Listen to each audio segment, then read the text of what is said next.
On January 22, 2026, Congresswoman Ilhan Omar stunned her own party and the nation with a fiery pledge.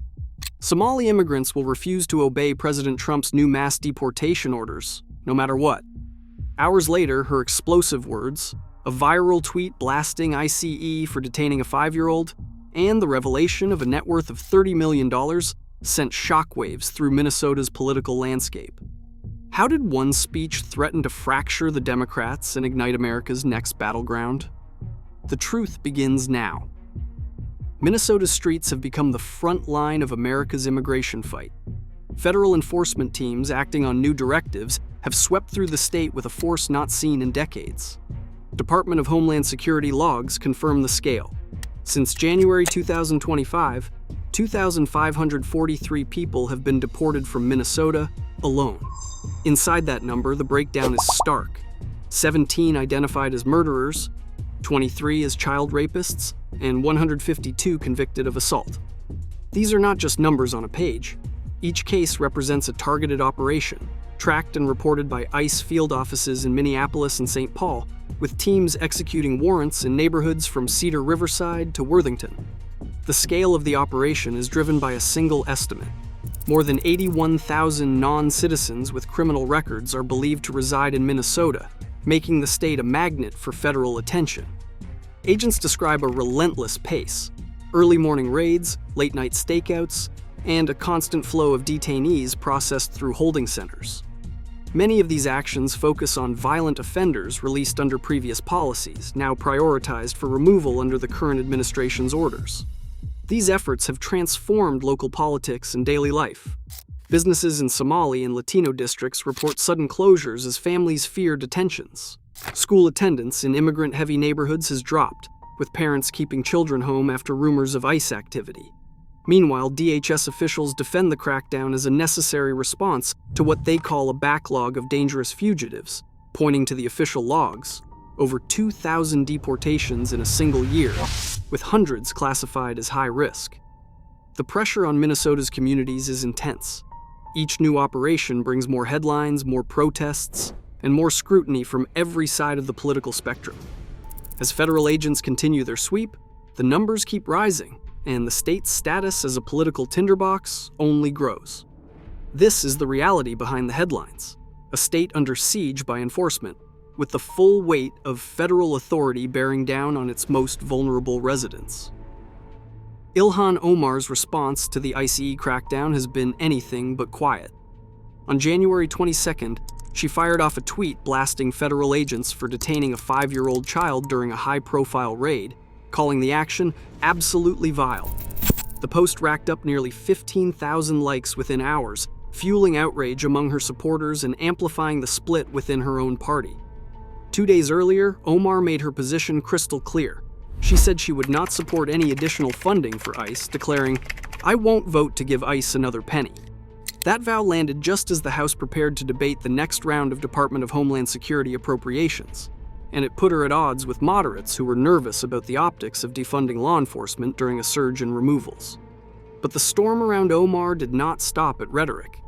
On January 17th, her latest financial disclosure landed on the public record, revealing a staggering net worth of $30 million, a leap that left even seasoned observers stunned, given her $174,000 congressional salary and more modest disclosures in previous years.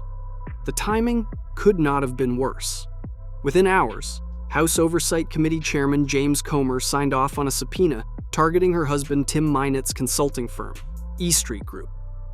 The panel demanded records of all contracts, payments, and communications linked to federal immigration programs or Minnesota-based nonprofits, citing possible conflicts of interest and fraud. For Omar, the fight moved from street protests and social media to the halls of Congress and the glare of forensic scrutiny. Every document, every payment, every tweet now fed into a growing narrative of confrontation, not just with federal law enforcement, but with her own party's leadership and the machinery of congressional oversight. The lines had been drawn: defiance on the streets, investigation in the committee rooms, and a personal fortune, now under the microscope. As her critics sharpened their knives and allies circled the wagons, Omar's next moves threatened to reshape not just her own future, but the fragile coalition holding the Democratic Party together. Donald Trump wasted no time. Within hours of Omar's disclosure, he posted on Truth Social, pointing to Ilhan Omar's $30 million fortune and demanding investigate now. The post racked up 15 million views and instantly became campaign ammunition. Conservative commentators seized on the number, splashing it across headlines and flooding cable news with demands for a full investigation. On the other side, progressive voices rallied around Omar. Her Somali-language speech from Minneapolis, now clipped and subtitled, spread through WhatsApp groups and local radio, drawing praise from community leaders who called her the only one standing up for us. Her supporters lit up social media, pushing her tweet about the detained 5-year-old past 14,000 likes. In Somali neighborhoods, the mood was one of defiant pride, with elders calling her words a shield against federal overreach. But the Democratic Center held its breath.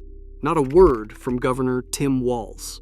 Senator Amy Klobuchar's office offered no comment. In private, aides to swing district representative Angie Craig reportedly called Omar's stance fuel for chaos and worried about the fallout in the suburbs. Polling numbers only sharpened the divide. A Rasmussen survey released January 21st showed 68% of Americans backing mass deportations, but among Democrats, support cratered to just 22%. The numbers flashed across the news crawl as strategists on both sides scrambled to read the mood. Online, the split was glaring. Somali activists posted messages of solidarity, while conservative influencers trended #DeportOmar. The partisan gulf, once a simmering tension, had become a chasm, each side digging in, each headline feeding the fire.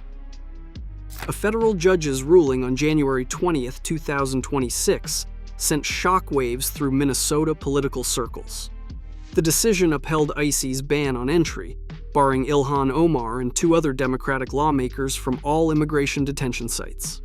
The ruling came after a heated emergency hearing, leaving local officials scrambling for legal options and blocking congressional oversight just as tensions reached a boiling point.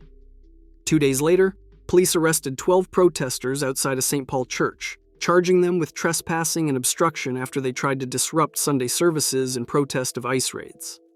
Among those arrested were activists known for leading previous demonstrations, and booking reports listed one former cable news host filming the chaos for social media. The human toll mounts. Since 2023, 22 Americans have lost their lives to crimes committed by non-citizens targeted in these enforcement sweeps. Each case, cataloged in state victim databases, has become a rallying cry for families demanding answers and accountability. Law enforcement officials warn the risk of further violence is growing as protests escalate and federal agents face resistance on the streets. Public sentiment is shifting fast. A Gallup poll released January 22, 2026, puts Omar's national approval at just 28%, a dramatic drop that mirrors her standing in her own district. Meanwhile, House vote counters are locked in frantic negotiations ahead of the February 5, 2026 censure vote, with the latest whip count showing a razor-thin margin, 220 in favor, 210 opposed. Against this backdrop, the Department of Homeland Security boasts a 92% drop in border encounters since the start of Trump's renewed crackdown, a statistic White House officials tout as proof of policy success, even as the state braces for more unrest. America's immigration debate now splits not just parties but communities and families. With 68% of Americans supporting mass deportations and party fractures deepening, the stakes are no longer theoretical, they are immediate. In this climate, every word, every protest, and every policy shapes the nation's future. Where will the lines be drawn next?